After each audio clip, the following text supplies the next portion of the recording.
Hello বন্ধুরা, welcome to my channel স্বপ্নের শিশুয়ালয়। আজকে আমি চলে এসেছি আপনাদের আপনাদের জন্য একটা নতুন ধরনের ভিডিও নিয়ে।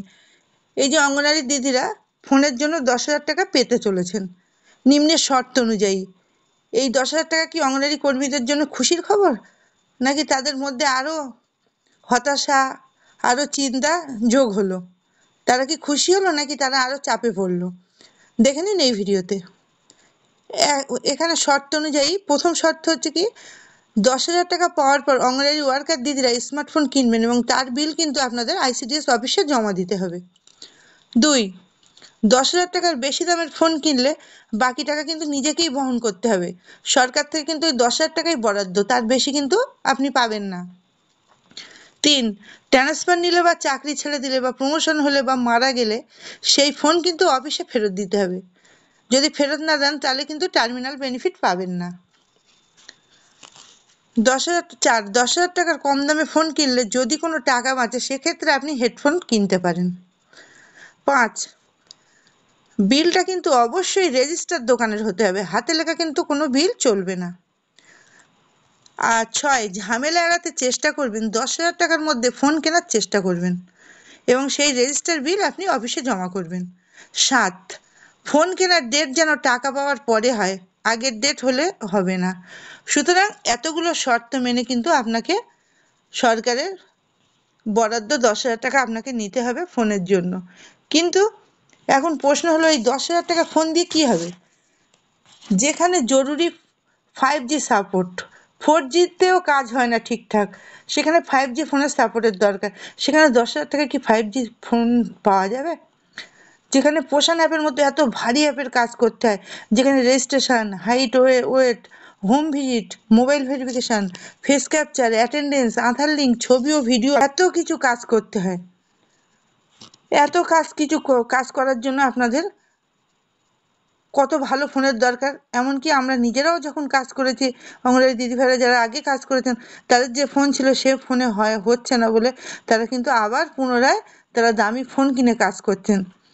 সেখানে ফোনের বিল, এই ফোনের ডাটা চার্জ, ফোনের নেটওয়ার্কের সমস্যা, তা সত্ত্বেও তারা কিন্তু প্রত্যেকটা কাজ ঠিকঠাক করে যাওয়ার চেষ্টা করছেন।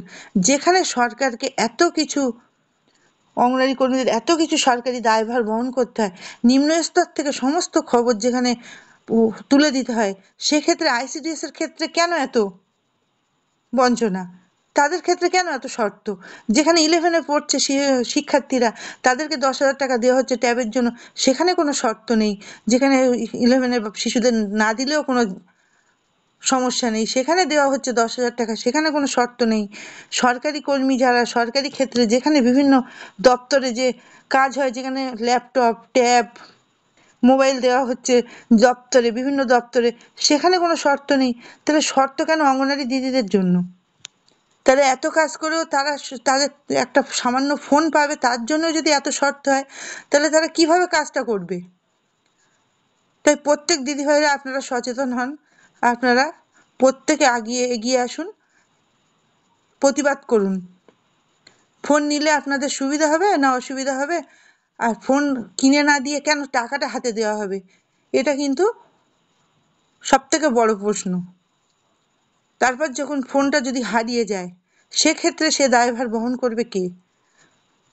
সেখানে মৃত্যুর পরেও যদি তার পরিবারকে সেই ফোন সেখানে ফিরিয়ে দিতে হয়, তাহলে অঙ্গনওয়াড়ি কর্মীদের জায়গাটা কোথায়? এটাই আমার প্রশ্ন। প্রত্যেকে আপনারা সচেতন হন, প্রত্যেকে আপনারা এগিয়ে আসুন, প্রত্যেকেই প্রতিবাদ করুন।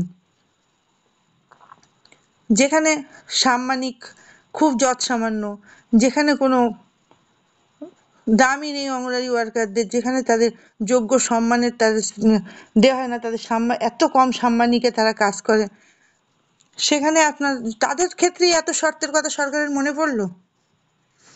বাকিদের যারা এত টাকা মাইনে পায়, তাদের ক্ষেত্রে তো কই এত শর্ত নেই? তাহলে আজকে